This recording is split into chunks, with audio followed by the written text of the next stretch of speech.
Hello. इस video में और आने वाले वीडियो में हम गति के बारे में डिस्कस करेंगे, जो क्लास नाइन्थ का साइंस का फिजिक्स का पहला चैप्टर है।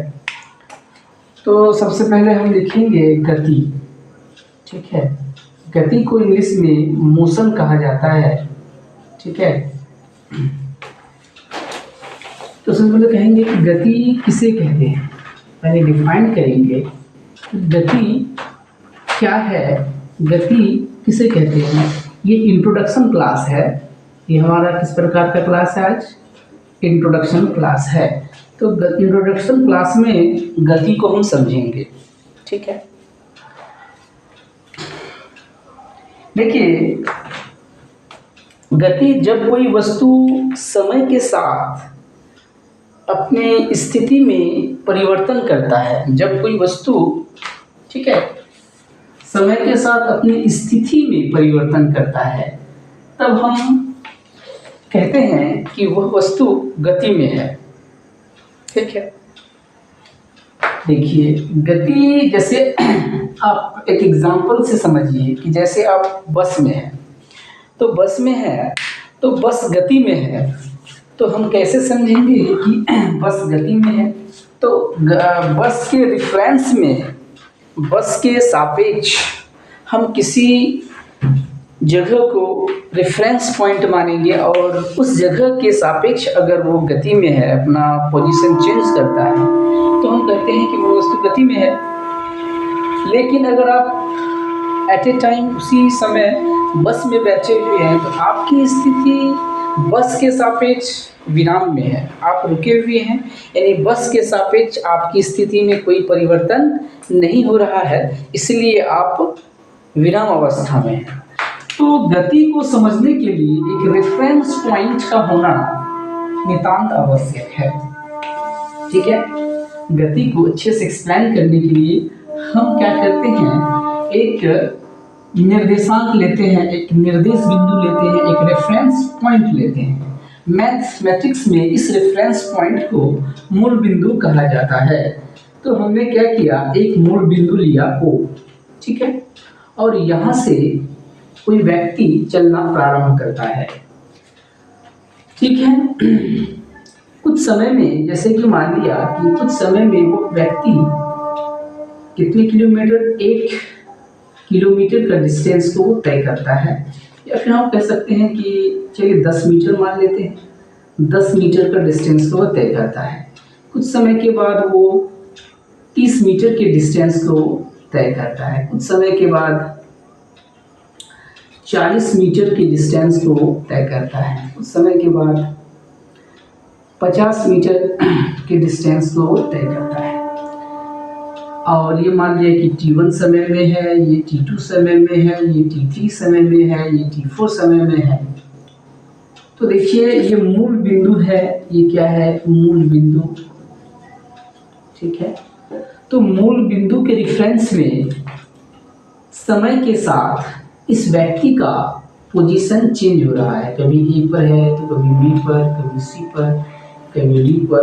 जब T1 समय में A पर, T2 समय में B पर, T3 समय में C पर, T4 समय में D पर।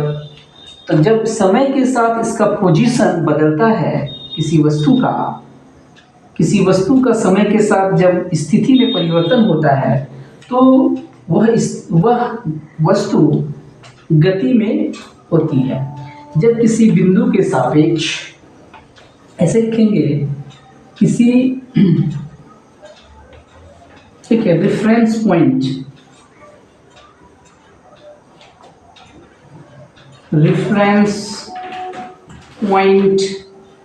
के सापेक्ष समय के साथ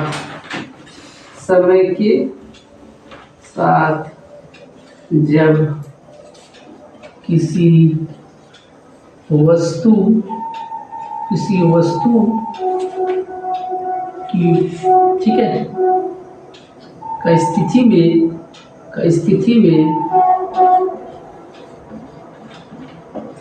परिवर्तन, ठीक है, परिवर्तन होता है, तो वह वस्तु गति में होती है, गति में होती है। लेकिन अगर समय के साथ इस वस्तु का कोई पोजीशन में बदलाव नहीं होता है, जैसे कि मान लिया कि ए पर है वस्तु, T1 समय पर भी ए पर है, T2 समय पर भी ए पर है, T3 समय पर भी ए पर ही है, तब हम कहेंगे कि वह वस्तु किसमें है, विराम अवस्था में है, विराम अवस्था में है, यानी वो रेस्ट में है। ठीक है, तो इस तरह से हम गति को क्या करते हैं, डिफाइन करते हैं।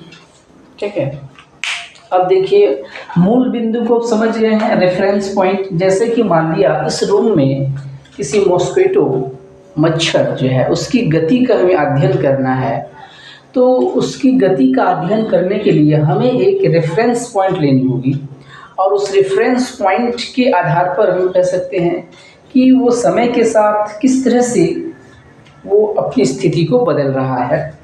तो इन स्थिति को, समय के साथ इन बदलती हुई स्थिति को समझ करके हम कह सकते हैं कि वो वस्तु गति में है।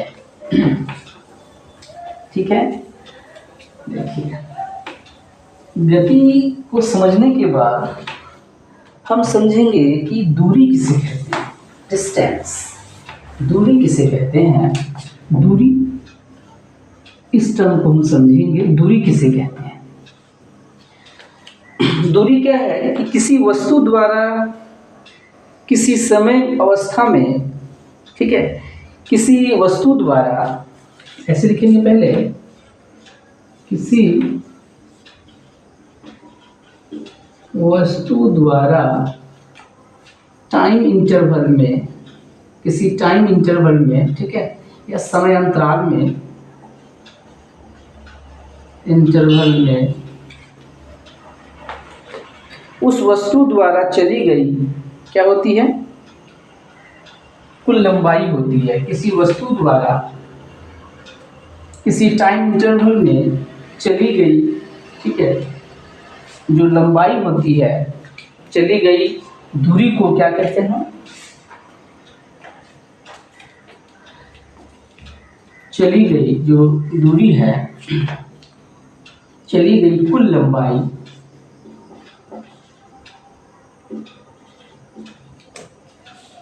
कुल लंबाई को दूरी कहते हैं। ठीक है, जैसे देखिए कि कोई व्यक्ति है, ये यहाँ से चलना प्रारंभ करता है और मान लीजिए ऐसे चलता है, वो बी पर, फिर वो चला सी पर, फिर वो चला डी पर, फिर वो इस तरह से आ गया ई पर। मान लिया ये 5 मीटर है, ये मान लिया 10 मीटर है, ये मान लिया 20 मीटर है, और ये मान लिया 25 मीटर है। तो कहेंगे कि ये व्यक्ति है, मान लिया ये कोई व्यक्ति है, ठीक है, ये यहाँ से चलना शुरू करता है और फाइनली ये व्यक्ति यहाँ पहुँच जाता है। ठीक है, यहाँ पहुँच जाता है इस पॉइंट पर। तो दूरी क्या कितनी हो गई इसकी, तो टोटल चली गई कुल लंबाई, टोटल लंबाई को हम कहते हैं दूरी। इस वस्तु द्वारा या इस व्यक्ति के द्वारा चली गई कुल लंबाई, तो लंबाई ए बी, लंबाई क्या होगी, A B plus B C plus C D plus D, ये इसकी दूरी हो गई। यानी 5 मीटर, 10 मीटर, 20 मीटर और 25 मीटर, इसको जोड़ेंगे 45, 5, 50, 60 मीटर। तो इसकी दूरी कितनी हो गई, 60 मीटर। इसे दूरी कहते हैं। एक और आता है विस्थापन। विस्थापन किसे कहते हैं, विस्थापन, विस्थापन किसी वस्तु के प्रारंभिक स्थिति तथा अंतिम स्थिति के बीच, ऐसे इसको लिख देते हैं, किसी वस्तु के प्रारंभिक, ठीक है, तथा अंतिम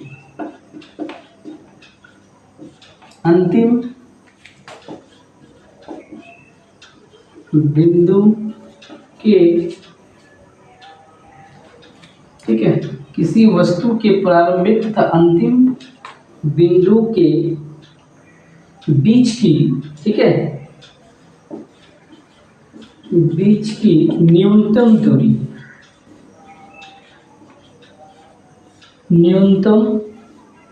दूरी को विस्थापन कहा जाता है। विस्थापन कहा जाता है। अब देखिए, जैसे कोई व्यक्ति है, वो यहाँ से चलना शुरू करता है, ए से, पहले वो बी जाता है, फिर वो सी पर आता है, फिर वो डी पर जाता है, फिर वो ई पर आता है। तो इसका विस्थापन कितना हो, इस वस्तु का, इस व्यक्ति का विस्थापन कितना है, ये निकालना है। तो विस्थापन हमने क्या कहा कि प्रारंभिक बिंदु तथा अंतिम बिंदु, तो प्रारंभिक बिंदु ये है, अंतिम बिंदु ये है, के बीच की न्यूनतम दूरी, लिस्ट डिस्टेंस। तो इसके बीच की न्यूनतम दूरी क्या होगी, इसको, इस पॉइंट को आप ज्वाइन कर दीजिए, इसको आप जो ज्वाइन करेंगे यही ना इसकी न्यूनतम दूरी होगी, ठीक है, यही इसकी न्यूनतम दूरी होगी, इसे ही कहेंगे विस्थापन। तो विस्थापन कितनी होगी इसकी, विस्थापन को सिंपली हम डी से दिखाएंगे। तो डी इक्वल टू कितनी होगी, ए ई, डी इक्वल टू ए ई। अगर मान लीजिए 5 मीटर है, ये मान लिया 8 मीटर है, ये मान लिया 10 मीटर है, और ये 15 मीटर है, और ये मान लिया आपका 22 मीटर है। तो ये बताइए कि विस्थापन से कितनी हो जाएगी, ए ई कितनी हो जाएगी, 22 मीटर, 22 मीटर होगी ये। इसी में अगर डिस्टेंस डी निकालना हो, दूरी निकालनी हो, तो दूरी कितनी होगी, दूरी बराबर 5 और 8 प्लस 10 प्लस 15 ये होगी, ठीक है। तो देखिए दूरी और विस्थापन में क्या अंतर है, आपको ये बात समझ में आ गई होगी, ठीक है। इसमें दूरी कैसी राशि है, दूरी एक अदिश राशि है, ठीक है, और विस्थापन कैसी राशि है, सदिश राशि है। देखिए विस्थापन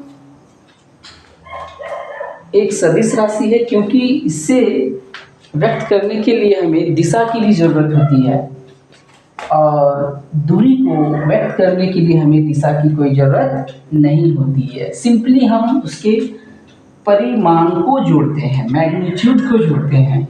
जैसे कि हमने यहाँ दूरी निकाला, तो दूरी ए बी बी सी से परिमाण को जोड़ा, लेकिन विस्थापन को जो हम देखेंगे तो इनिशियल पॉइंट और फाइनल पॉइंट को देखेंगे, और इस दोनों को ज्वाइन करेंगे, इसके डायरेक्शन को देखेंगे। इसीलिए विस्थापन क्या हो गई, सदिश, और दूरी एक अदिश राशि है, ठीक है। अगर मैं इसी में कहूँ कि आपको मैं क्वेश्चन दे दूँ कि ए पॉइंट है, और ये बी पॉइंट है, और ये सी पॉइंट है, और फिर ये इसी पर आ जाती हैं, तो पहले ये 10 मीटर ऐसे चलती हैं, फिर ऐसे, और फिर ये ऐसे इसी पॉइंट पर आ जाती है, तो विस्थापन कितनी हुई। तो देखिए इसमें इनिशियल पॉइंट भी, प्रारंभिक बिंदु भी ए है, और अंतिम बिंदु भी ए है, इसलिए विस्थापन कितनी होगी, विस्थापन बराबर 0, ठीक है, 0 मीटर होगी, विस्थापन 0 होगी, ठीक है। इसमें विस्थापन क्या हो जाएगी, 0। लेकिन अगर दूरी निकालना हो तो दूरी तो निकलेगी, देखिए दूरी तो आप निकाल सकते हैं। ये मान लिया 10 है, ये भी मान लिया 10 है, ये भी 10 है, तो 10 10 20 30 30 मीटर इसकी क्या हो जाएगी, दूरी हो जाएगी। लेकिन विस्थापन देखिए क्या होगी, 0। और एक बात समझ लीजिए कि मान लिया आपने आप ए पर हैं और अब बी तक जाते हैं 10 मीटर, फिर आप इसी रेखा में इधर ही मुड़ जाते हैं, ठीक है, और आप चले जाते हैं इस बार सी पर 5 मीटर। तो विस्थापन कितनी हुई? विस्थापन देखिए, विस्थापन तो पहले आपने ए से बी गया 10 मीटर और फिर आप बी से सी गए, बी से सी कितने गए आप? 15 मीटर, ये 15 मीटर गए आप, 15 मीटर, तो आप लिखेंगे -15 मीटर। तो माइनस हमने क्यों लिखा कि आपने अपने डायरेक्शन को क्या कर दिया है, बदल दिया है। पहले आप इस डायरेक्शन में जा रहे थे, जस्ट आप अपोजिट जा रहे हैं, इसलिए आपने साइन यूज किया माइनस, ठीक है, -15। तो कुल विस्थापन कितनी होगी? -5। अभी भी आपकी दिशा क्या है? विपरीत दिशा है पहले की दिशा से। लेकिन अगर मैं दूरी की निकालना चाहूँ तो दूरी क्या हो जाएगी इससे? दूरी पहले 10 मीटर, उसके बाद 15 मीटर, यानी टोटल 25 मीटर। तो आप इन उदाहरणों को देख करके बता सकते हैं कि दूरी और विस्थापन में क्या अंतर है। दूरी और विस्थापन में क्या अंतर है? क्लियर?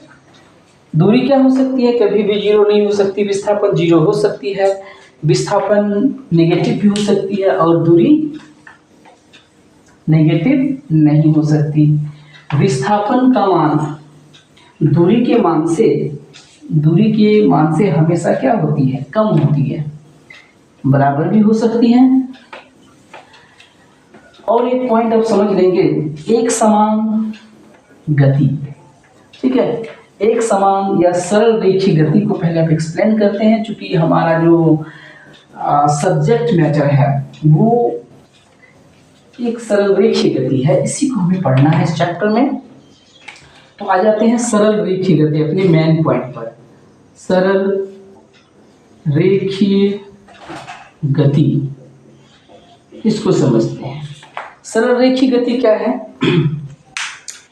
गति को तो आपने समझ गया, सरल रेखीय गति क्या है? सरल रेखीय गति उस गति को कहते हैं जिसमें एक ही निर्देशांक, या फिर ऐसे कह सकते हैं जिसमें एक ही डायमेंशन चेंज होता हो समय के साथ। जैसे आप मैथमेटिक्स में पढ़े होंगे, एक्स एक्सिस वाई एक्सिस पढ़े हैं ना, एक्स एक्सिस और Y axis, X axis Y axis सब पढ़े होंगे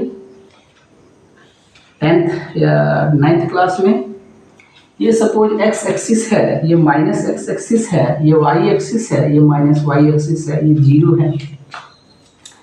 तो अगर किसी वस्तु की गति समय के साथ, ठीक है, समय के साथ एक ही अक्ष पर अगर किसी वस्तु का एक ही बीमा समय के साथ बदलता है, एक बीमा यानी सिर्फ समय के साथ एक्स एक्सिस में बदलाव हो रहा है, सिर्फ एक्स एक्सिस में बदल रहा है, सिर्फ एक्स एक्सिस का मान बदल रहा है समय के साथ, या फिर सिर्फ वाई एक्सिस का मान बदल रहा है, तो हम इस प्रकार की गति को क्या कहते हैं?